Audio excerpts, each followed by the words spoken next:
ស្តីបងប្អូនទាំងអស់គ្នាខ្ញុំបាទជីសូ Trading ខ្ញុំនឹងប្រាប់អ្នកគ្នាអំពីមេរៀនដែលអ្នកគ្នាត្រូវរៀនក្នុង channel មួយនេះគឺខ្ញុំផ្ដោតសំខាន់ទៅលើបងប្អូនដែលថ្មីហើយក៏ផ្ដោតសំខាន់ទៅលើបងប្អូនដែលចេះ trade ប៉ុន្តែអត់ទាន់ចេះវិភាគទីផ្សារផងដែរសរុបមកនៅក្នុង channel មួយនេះគឺខ្ញុំនឹងបរៀនពីដំណាក់កាលដោយដំណាក់កាលទី1គឺសម្រាប់បងប្អូនដែលថ្មីដំណាក់កាលទី2គឺសម្រាប់បងប្អូនដែលចេះ trade ស្រាប់និងចេះប្រើ MetaTrader 5 ហើយអញ្ចឹងដំណាក់កាលទី2គឺខ្ញុំផ្ដោតទៅលើការវិភាគលំហូរទីផ្សារការមើលព័ត៌មានទីផ្សារភាគហ៊ុនមាសរបៀបប្រើ indicator សំខាន់ៗដើម្បីផ្ដល់ជំនួយដល់ការ trade របស់យើងឲ្យច្បាស់ជាងមុនចុងក្រោយគេគឺ ICT concept ខ្ញុំជឿថាបើសិនជាបងប្អូនចេះមេរៀនទាំង4នេះគឺបងប្អូននឹងអាចទាញយកផលចំណេញពីវិស័យ trade បានហើយប៉ុន្តែយើងក៏មិនប្រកាសដែរថាអ្នកគ្នានឹងចំណេញរហូតការវិនិយោគវាតែងតែមានចំណេញនិងមានខាតអាហ្នឹងវាជារឿងធម្មតាប៉ុន្តែបើយើងយល់ដឹងអំពីលំហូរទីផ្សារយល់ដឹងពីការ analyze ចេះមើលព័ត៌មានសកល indicator ម៉ោងដែលគួរ trade មិនគួរ trade ជាដើមវាធ្វើឲ្យយើងមានភាគរយ trade ចំណេញច្រើនជាងមុនចឹងនៅក្នុង channel មួយនេះគឺខ្ញុំនឹងតម្លាក់មេរៀនតាក់ទងនឹងវិស័យ forex ជាមួយនឹងបទពិសោធន៍ដែលខ្ញុំធ្លាប់មាននៅលើវិស័យ forex ទាំងអស់នៅក្នុងនេះតែម្ដង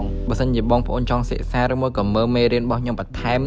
ឬមួយក៏មើលវីដេអូពេញបងប្អូនអាចជីក link នៅក្រោម bio របស់ខ្ញុំបាន